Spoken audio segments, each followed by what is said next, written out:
Bienvenue sur Tam Tam le Média, de Rennes à Saint-Malo et plus loin s'il le faut. Tam Tam le Média, c'est une autre façon de parler de vous, avec authenticité, bienveillance, bonne humeur et sincérité. Tam Tam le Média, c'est un réseau social se comptant en plusieurs milliers de membres. C'est un réseau d'amis et de partenaires sur toute la Bretagne et au-delà. Sur Tam Tam le Média, c'est vous qui faites l'actualité à travers des chroniques mettant en lumière qui vous êtes et ce que vous faites. Rejoignez et soutenez Tam Tam le Média. Avec Tam Tam le Média, nous entrons dans l'ère de la coopération. 3, 2, 1, top! Ça tourne. Bienvenue les humains avec un H majuscule. Bienvenue sur Tam Tam le Média pour une interview presque surprise, je dirais, parce que hier, je me baladais un petit peu sur les réseaux sociaux, puis je reçois un message privé et c'est l'ami Yann Bouillon, accordéoniste diatonique, qui m'envoie un lien justement d'écoute de nouveaux morceaux qu'ils ont mis, puisqu'il s'agit d'un groupe, d'un duo, mais pas que. Là, j'ai 3 invités. Aujourd'hui, donne Monsieur Yann Bouillon, Yvan Salingue et Enrico Liparini. C'est lui, j'étais sûr que c'était lui. Voilà. C'est le beau de l'équipe, on l'appelle le bel italien. Ah, écoute, ça n'engage que toi et les dames. Hein. Bon, alors, Oxyde et Léon. Qui peut me toucher un petit mot d'Oxyde et Léon? Voilà. Allez, vas-y.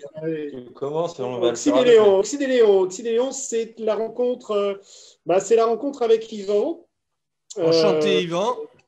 Salut. Voilà, Yvan Salingue, donc aux machines. Donc c'est un désir au départ de ma part de continuer à travailler dans l'électro, puisque j'avais déjà travaillé un peu avec un musicien électro avant, mais jamais un travail sur la longueur et en profondeur.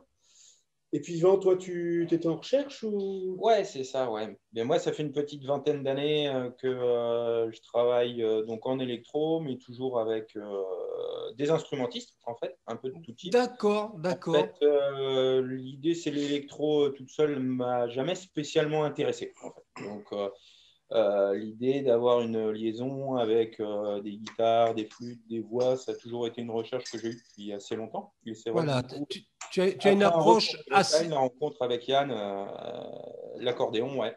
D'accord. Et comment tu as rencontré Yann, justement? Bon, c'est ça qui était assez marrant en fait, parce que en fait, du coup, moi, j'ai bougé pas mal en France.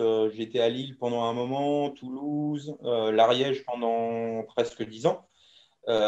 Donc, au niveau des déplacements, à chaque fois, je lance des fois des annonces ou c'est des rencontres, ainsi de suite. Là, c'était un retour en Bretagne. Et du coup, on s'est retrouvé. Moi, j'ai lâché une annonce en fait pour éventuellement trouver quelqu'un qui était intéressé pour partir sur ce type de projet. Et en même temps, Yann a rencontré mon coloc qui est musicien et qui était en train de chercher éventuellement quelqu'un qui travaillait de cette manière-là. Donc finalement, on s'est rencontrés de 2 manières différentes, et le média Internet et par les… J'avais répondu à ton annonce, voilà, et ouais. en même temps, d'un autre côté, je discutais avec Rudy qui connaissait un musicien électro, et on ne savait pas qu'on parlait du même, en fait. Voilà. D'accord. Voilà. Donc, vous travaillez forcément dans la création tous les deux? Ouais. Tout à fait. On compose tous les deux, et les arrangements, c'est quand même principalement Yvan. Même si on est impliqués tous les deux, mais c'est un putain d'arrangeur celui-là. Et donc, il y a vraiment un travail à deux. Ouais. Donc là, les 2 musiciens, mais qui est donc Enrico Liparini? Oui, le bel italien. Salut Enrico. Moi, je m'occupe de la diffusion. D'accord. On m'a proposé par le biais, donc, Yvan, qui connaît, et Yann, qui connaît pas mal de monde sur Rennes. Mm-hmm. Il cherchait quelqu'un pour l'aider, pour promouvoir ce projet. Bien sûr, oui. Et par le biais de Stéphane Lemoine, avec qui je travaille pas mal, Ouais. j'ai écouté et je suis tombé amoureux du projet. Et donc, alors, je suis musicien aussi, j'ai envoyé d'ailleurs mon projet. Et C'est exact. je m'occupe du spectacle, de la musique, je travaille dans ce domaine-là. Donc, et j'ai vraiment beaucoup aimé ce projet. Et je me suis dit, on va travailler ensemble, je vais me battre pour le promouvoir et le diffuser. C'est ce que je suis en train de faire d'ailleurs. Alors, est-ce que tu es confronté aujourd'hui, on regarde la situation, on l'est tous, hein, visiblement, mais oui. Tu es confronté aujourd'hui à certaines difficultés en matière de diffusion, ça va de soi, non? Oui, absolument. Ouais. Ben, y a beaucoup d'incertitudes, beaucoup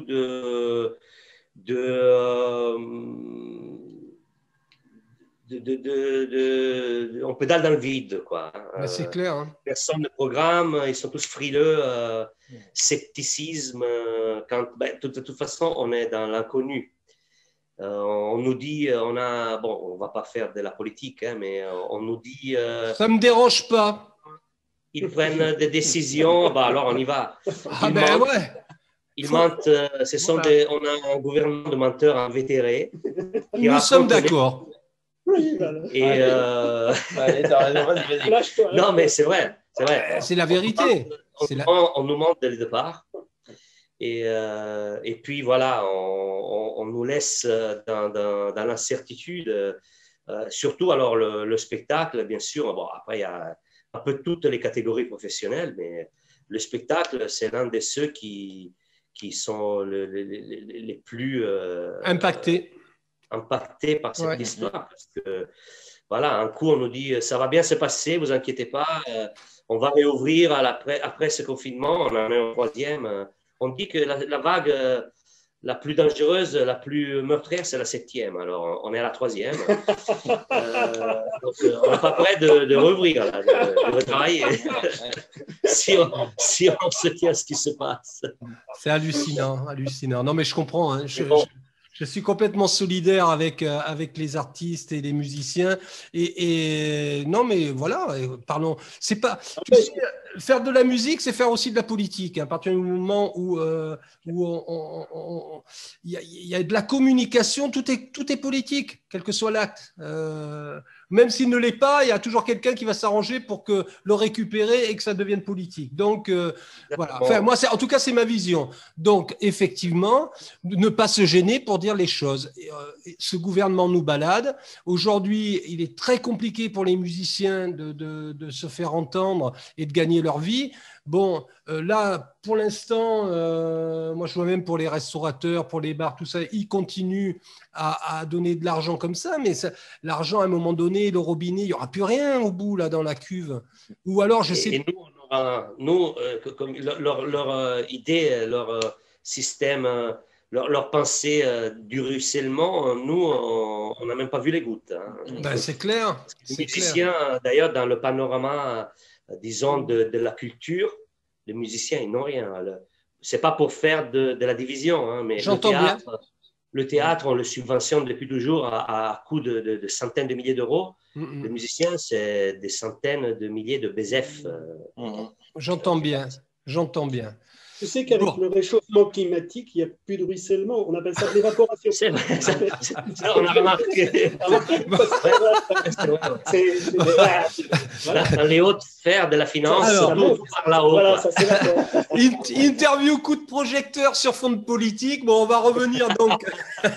Ceci dit, quand même, c'est bien la première fois, c'est ce que je te disais en venant, Enrico, que je bosse un projet musical aussi longtemps et aussi à fond avant de le présenter au public.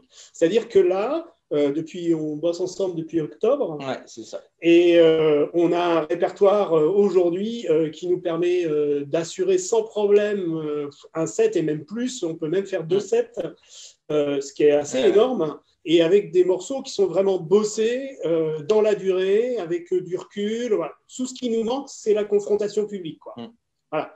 Mais tout le boulot. Alors, la question, la question. On a pu vraiment l'approfondir. Voilà, bon là, je dirais que j'ai les trois têtes pensantes du projet Oxyde et Léon. Ma question est, est-ce que vous jouez chez l'habitant, par exemple? Est-ce que vous êtes prêt à jouer chez l'habitant? Ouais. Il y a un groupe, il y a un groupe Facebook, je me permets de continuer. Je te prie de m'excuser. Il y a un groupe Facebook qui s'est monté. J'ai fait l'interview je crois, il y a une semaine à peu près.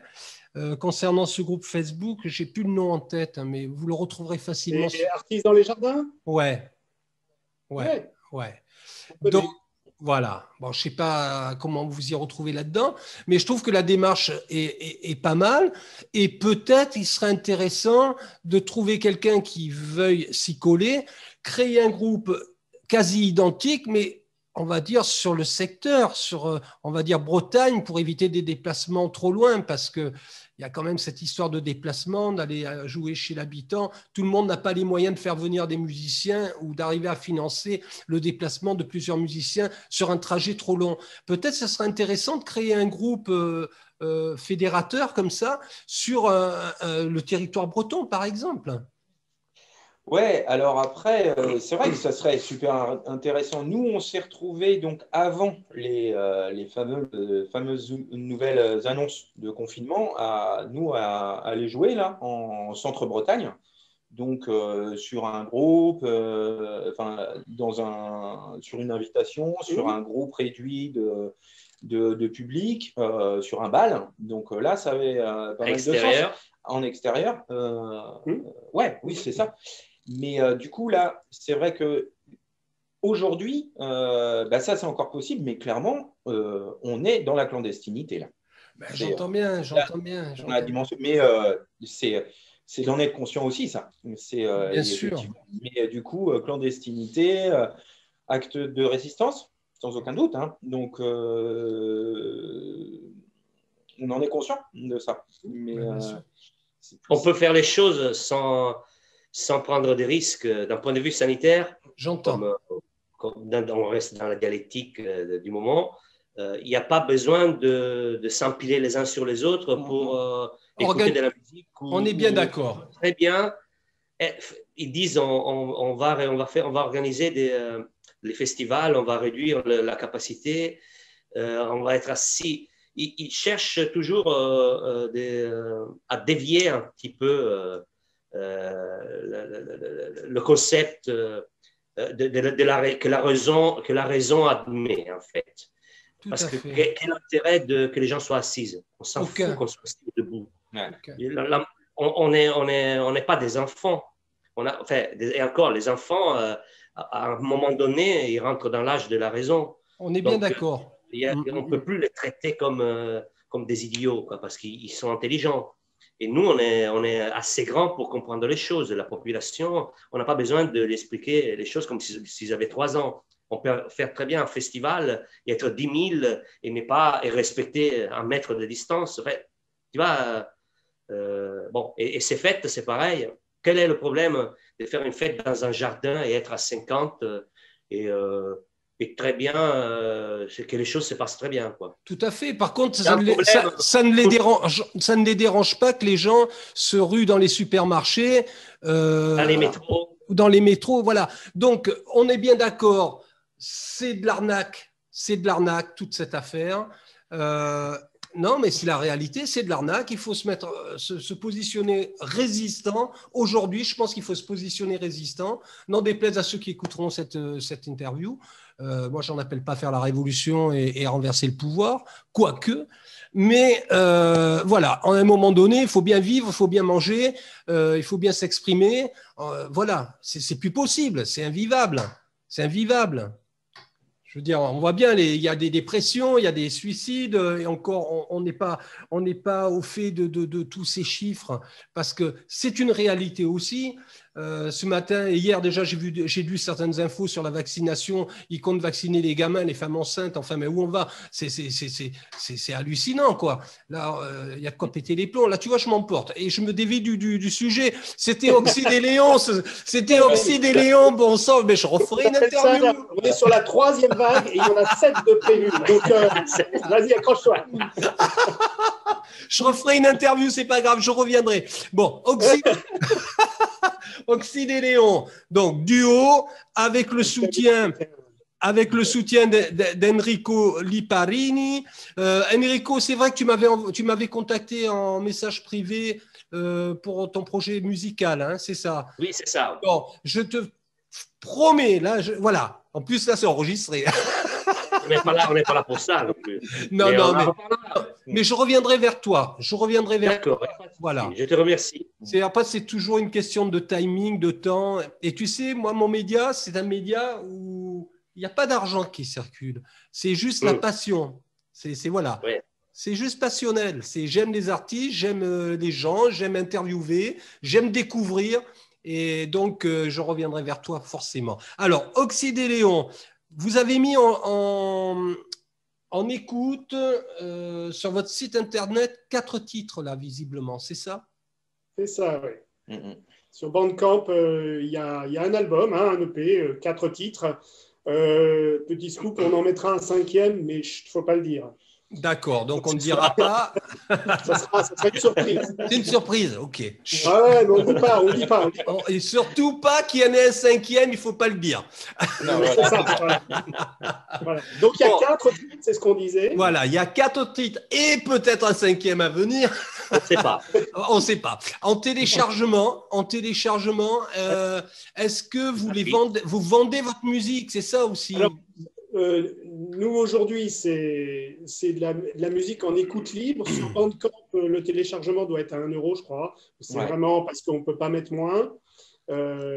Mais l'objectif, ce n'est pas de la vendre. Nous, ce qui nous anime, c'est vraiment la relation publique. Notre musique, elle est faite pour circuler. Elle n'est pas faite pour être vendue. La pub.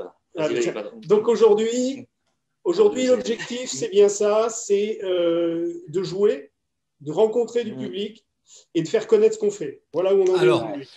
Mais les gens peuvent faire des dons s'ils veulent bien. Bien sûr, bien entendu. Sponsorisé Oxyde et Léon, qui est une très bonne lessive, sans oxyde et sans Léon. Non, trêve de plaisanterie. C'est vrai qu'on voit que tu as écouté parce que ça largue bien. Non, mais tu mets ça, tu écoutes un morceau, tu vas voir déjà, tu es transformé. Non, mais c'est super. Votre musique est super. Moi, de toute façon, quand j'interviewe quelqu'un, c'est parce que j'aime bien. Bon, c'est vrai que j'ai un faible quand tu joues de l'accordéon. Je t'ai découvert sur un marché artisanal à Dinard. Depuis, j'ai gardé le lien avec toi parce que j'aime ta musique, hein, Yann. Tu es un personnage sympathique. Voilà, je ne tarie que des éloges à ton sujet, mais... T'as ri les éloges. Arrête. Non, mais on va sortir de l'écran là. Ouais, ça gonfle. mais c'est vrai que quand tu m'as dit, voilà, j'ai un projet électro et tout, j'ai dit, intéressant d'allier justement l'électro et la musique dite traditionnelle. Enfin, l'instrument traditionnel, parce que la musique, après, elle évolue. Hein, donc l'instrument est effectivement traditionnel, mais lui a cette capacité, enfin toi tu as cette capacité de le faire évoluer sur d'autres sphères et d'autres musiques, et ça c'est fabuleux. Et c'est vrai que j'invite les tam-tameuses et les tam-tameurs à écouter ce que vous faites. Donc je mettrai le lien bien évidemment associé à cette interview, et surtout franchement engagez-les, faites-vous plaisir, une petite soirée privée chez vous. Ouais. On joue dans les jardins, mais on joue aussi dans les salons, on joue dans tous les espaces. Les salles de bain. Salle de bain aussi. Gymnase. Mais on peut aussi le gymnase. Ouais, tout est possible. Tout est possible. On a une formule. Nous sommes un duo, donc de fait, on ne prend pas beaucoup de place non plus sur scène. Hein, on peut se rapprocher, etc. Au niveau matériel, on est très autonome. On peut très bien fournir du son pour un petit lieu que fournir du son pour un gymnase, voire plus. Hein. Le stade de foot, d'ailleurs, si quelqu'un a un stade de foot à sonoriser... Si quelqu'un a un stade de France, on est preneur. Avec son jardin. Un vaccinodrome. Oh, la brochette. On peut sonoriser les vaccinodromes, d'ailleurs. Aussi. On a un très bon titre qui s'appelle Be Wild, qui, à mon avis, devrait... Il faut absolument l'écouter. Hein. Celui-là, dans un vaccinodrome, peut-être un malheur. Bon, écoute, c'était une interview un peu spéciale. Bon, comme souvent les interviews de Tam Tam le média, mais c'est pas grave. J'assume complètement. Est-ce que, pour conclure cette chouette rencontre, parce qu'elle est chouette la rencontre, je vous donne le mot de la fin, les gars, à chacun. Oula. Quel silence. Écoute, alors je vais commencer. Je t'en prie. J'ai beaucoup aimé ce projet parce qu'il y a quelque chose de varié à l'intérieur de leur univers et un exotisme naturel. Par définition, l'exotisme, c'est l'évocation d'autres pays, d'autres cultures et d'autres mœurs. Hein. Bon, là, on reste dans la culture. Et on peut y entendre toutes sortes de choses dans leur musique. Et c'est involontaire, c'est naturel. C'est amené par la construction qui s'est faite au fur et à mesure. On y entend de sonorités argentines, créoles, brésiliennes. On peut y entendre de tout dedans, en fait. Et puis, c'est une construction qui coule de source. C'est rare bon, là, je défends un petit peu quelque chose pour qui je travaille et que j'aime. Donc, mais c'est vrai, c'est quelque chose qui coule de source et qui est facile. Et on sait très bien que les choses les plus difficiles, c'est les choses simples. Et là, on est face à quelque chose de simple et qu'on entend et qui résonne dans les oreilles. C'est une musique épurée. Épurée. Enfin, moi, je la ressens comme ça quand j'écoute. J'ai écouté, hein, de toute façon. Tout à fait, ouais. C'est épuré, mais éminemment complexe en même temps, parce que nous avons affaire à des musiciens. Voilà. Des créateurs et des musiciens. Donc, ce mélange, on le ressent, on sent, il y a un vrai professionnalisme derrière ça. Moi, je suis un musicien amateur, tu vois. J'ai quelques 200 titres dans ma besace, c'est tout. Et je chante de temps en temps, voilà. Mais à votre niveau, on le sent, c'est super, quoi. Allez, on donne la parole à Ivan. Yvan le Terrible. Ah, non, moi, c'est avec un Y, moi, donc c'est breton. Ah, ça. Breton, c'est vrai. Moi, le mot de la fin, finalement, on tourne toujours autour du même truc. C'est que là, comme disait Yann, c'est la rencontre en octobre, on est dans cette période vide, complète. Et l'air de rien, le sens de la musique, c'est le partage. Et là, en fait, il y a une grosse dalle, quoi. On a hyper faim de jouer avec un public, de partager ça. À un moment, en fait, c'est hyper compliqué parce que tu crois dans ton projet quand tu es en train de faire du son, mais à un moment, on n'est que deux à se voir, à faire notre truc. Et à un moment, tu te dis, ouais, mais et ça, on a envie de le donner avec les gens, d'échanger, puis d'avoir du retour qui nous donne aussi, de se dire, à un moment, il faut être humble aussi avec ce qu'on fait, c'est de se dire, mais c'est intéressant ce qu'on fait ou pas? Est-ce qu'on se gourre pas? C'est comme si tu écris un bouquin et que tu gardes le bouquin et que tu le laisses dans un coin, tu vois, t'entasses les livres. Et puis, est-ce que c'est nourrissant? Voilà, la question c'est, est-ce que c'est nourrissant? Là, en ce moment, la création, on y arrive. Peut-être qu'en fait, on est passé sur une synchro qui fait qu'aujourd'hui, ça a encore du sens parce que comme on n'a pas eu de période où on a joué en face d'un public et on s'est fait retirer ça, tu vois, en fait, nous, on s'est rencontrés au moment où il n'y avait plus rien. Donc, on a réussi à donner du sens au processus créatif. Petite pensée pour les gens qui, eux, pour les groupes qui ont un trajet où tu vois qui était au niveau de la temporalité pas la même que nous, c'est-à-dire un projet qui était en place avec une quinzaine, une vingtaine, une trentaine de concerts au compteur et clac, tout s'arrête. Bien là, entendu. c'est super dur de réussir. Tu vois, là, je pense aux théâtreux, aux gens qui sont en train de bosser, qui ont des pièces. On ne verra jamais la couleur. Enfin, bref, nous, on s'est retrouvés avec cette situation. Là, tac, on a mis le truc, mais maintenant, on a envie de le jouer, quoi. C'est ça, la confrontation publique. Donc, vivement, quoi. Ouais, c'est clair. Allez, à toi, mon ami Yann. Le mot de la fin, c'est aussi effectivement grand fin d'aller le jouer un peu partout. Tiens, le mot de la fin, ça va être le chat, tu vois, qui va dire le mot. Voilà, super. Excellent, non, il est super. Parce qu'il est allé dehors en plus. Le pépère. Et donc, si, quand même dire que dans ce moment exceptionnel où on crée, on a quand même le centre culturel Jovence à Louvigné-du-Désert, qui nous offre une semaine de résidence dans son théâtre. Donc, ça va être tout début mai, qui va être pour nous l'occasion finalement d'aller encore plus loin dans ce chemin de préparation. C'est génial. Parce que là, on va pouvoir même travailler du son dans un théâtre, travailler une créa lumière, c'est-à-dire et même une scéno autour de notre duo en concert. Donc, on va même pousser plus loin le truc, c'est-à-dire qu'en plus d'un répertoire archi préparé, on va même aller travailler, sans l'avoir éprouvé encore, la scène, avec du son, la lumière, la scéno. Donc, on va aller jusqu'au bout, jusqu'au moment où, enfin, on pourra rencontrer le public. Voilà, on n'attend que ça. Extraordinaire. Extraordinaire duo Oxyde et Léon. Enfin, c'est plus qu'un duo, hein. Il y a toute une machinerie derrière une machine. Moi, j'attends de vos nouvelles, en fait, donc je vous suis de près. N'hésitez pas à faire appel à Tam Tam le Média si vous avez besoin encore de vous exprimer. Vous avez vu, on peut s'y exprimer assez aisément. Mais voilà, Oxyde et Léon, merci beaucoup. Merci d'avoir accepté ce rendez-vous. Et puis, prenez soin de vous et gardons la foi. Hein. Nous sommes dans la résistance. À bientôt. Ouais. Allez. Que la force soit avec nous. Salut. Ciao. Salut. Tam, tam, tam, tam, je t'entends.